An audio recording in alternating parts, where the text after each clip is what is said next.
क्या आप इमेजिन कर सकते हैं कि अगर आप किसी केव को एक्सप्लोर करने गए हों और आपकी एक छोटी सी गलती की वजह से आपका पूरा शरीर ठीक ऐसे ही पोजीशन में एक छोटे से सिंक होल में फंस जाए और आपके गर्दन तक हाइड्रोजन सल्फाइड से भरा पानी बहना शुरू हो जाए तो क्या होगा। खैर ऐसा ही कुछ हुआ कैलिफोर्निया के सेफ्टी एक्सपर्ट्स के एक टीम मेंबर के साथ, जो केव में मौजूद जहरीली गैसेस के लेवल को मेजर करने के लिए और कुछ चीजों को एक्सप्लोर करने के लिए अंदर गए थे।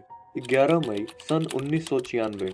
इस दिन अमेरिकन गवर्नमेंट के 11 लोग की एक्सपीरियंस्ड केविंग टीम जाती है कैलिफोर्निया में लोकेटेड मिडनाइट ग्रीक केव के अंदर, जिसे 1994 में बंद कर दिया गया था। केव को बंद करने का वजह था उसके अंदर मौजूद हाइड्रोजन सल्फाइड गैस, जो पूरे केव में फैली हुई थी। केव के अंदर जाने वाली टीम के मेंबर्स थे कॉलिन ओनील, रिचर्ड ब्राइश, कर्ट वैक्सेल और रेनिवन रेस्विक और बाकी 7 टीम मेंबर्स। और ये इंसिडेंट इन चारों मेंबर्स के अराउंड ही रिवॉल्व करने वाली है। सारे टीम मेंबर्स अपने सेफ्टी गियर्स के साथ और सारे इक्विपमेंट्स लेकर मिडनाइट ग्रीक केव के अंदर जाने लगते हैं।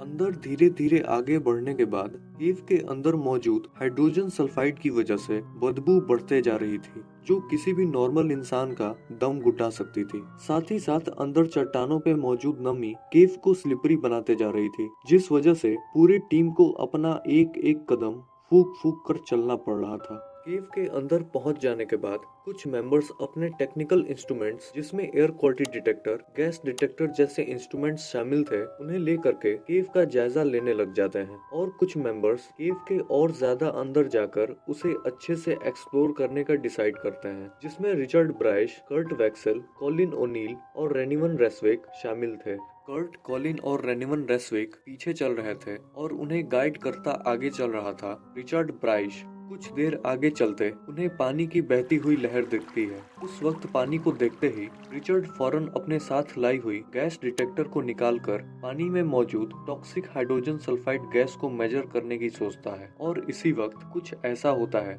जिसके बारे में रिचर्ड ने अपनी जिंदगी में भी नहीं सोचा था। जब वो पानी के तरफ जाता है, उसे एक टाइट स्लोप को पार करना था जो लगभग 10 फीट गहरा था, और इस बात की रिचर्ड को और दूसरे मेंबर्स को भनक भी नहीं थी। रिचर्ड धीरे धीरे स्लोप की तरफ जाने लगता है और तभी बदकिस्मती से फिसलन की वजह से उसका पैर फिसल जाता है और वो अपने सर के बल उस स्लोप वाले गड्ढे में गिर जाता है। गिरते वक्त रिचर्ड की बॉडी धीरे धीरे उस 1.5 फीट पतले गड्ढे के अंदर जाने लगती है। रिचर्ड का हाथ, पैर और चेस्ट बहुत बुरी तरीके से चट्टानों से दब गया था और उसका सर नीचे बहते पानी की सतह तक आ चुका था। रिचर्ड के नाक और मुंह के अंदर वो बर्फीला ठंडा पानी, जिसमें हाइड्रोजन सल्फाइड गैस मौजूद थी, अंदर जाने लगी।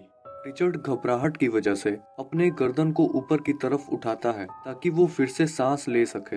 इस वक्त रिचर्ड एक ऐसे खौफनाक और दर्दनाक मंजर का सामना कर रहा था जिसके बारे में उसने अपने डरावने सपनों में भी नहीं सोचा था। रिचर्ड बार बार सांस लेने के लिए पानी के अंदर से अपनी गर्दन को उठाता था और फिर दर्द की वजह से उसे फिर नीचे कर लेता था। कुछ ही मिनट्स में वहाँ पर रिचर्ड को ढूंढते कॉलिन पहुँच जाता है और वो रिचर्ड को उस हालत में देख के डर जाता है।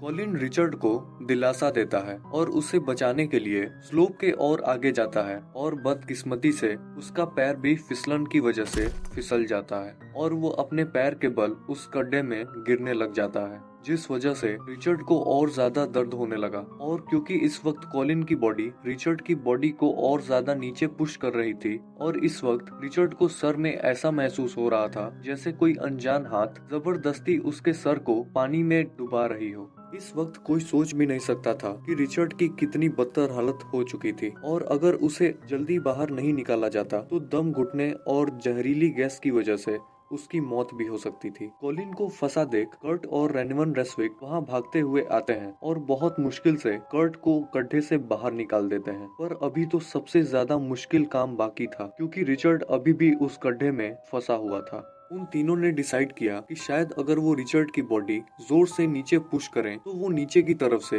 निकल सकता है, और यही सोचकर कर्ट अपने बॉडी वेट से उसे नीचे पुश करता है। पर रिचर्ड को उसके पैर और चेस्ट में बहुत तेज दर्द होने लगता है और ये प्लान भी फेल हो जाता है। इस वक्त रिचर्ड का दम घुटने लग जाता है, पर इसी दौरान कर्ट और रेनिवन रेसविक कहीं से नीचे जाने का रास्ता ढूंढ लेते हैं और नीचे जाने लगते हैं और कॉलिन ऊपर ही रुक जाता है। खुशकिस्मती से वो दोनों रिचर्ड के पास पहुंच जाते हैं और वो देखते हैं उसका चेहरा नीला और आंखें पूरी तरह लाल हो चुकी थी। वो दोनों अपनी पूरी जान और ताकत से रिचर्ड की बॉडी को ऊपर की तरफ पुश करते हैं और कॉलिन रिचर्ड के पैर को ऊपर की तरफ खींचता है और एट द एंड वो उसे उस गड्ढे से बाहर ले आते हैं। फ्रैक्चर्ड शोल्डर और एल्बो के साथ उसकी सांसें अभी भी चल रही थीं। रिचर्ड बाहर निकलने के बाद दर्द में चिल्ला रहा था। उसकी बॉडी बहुत बुरी तरह कांप रही थी। गड्ढे में उस पोजीशन में गिरने के बाद बाहर निकलने के लिए रिचर्ड ने अपनी मौत को इतनी नजदीक से देखा था कि उसे यकीन ही नहीं हुआ कि वो जिंदा बचा हुआ है। वो लोग उसे फौरन हॉस्पिटल ले जाते हैं जहां उसकी ट्रीटमेंट होती है। वीडियो अच्छी लगी तो इसे लाइक करें। मिलते हैं आपसे अगली नई वीडियो में।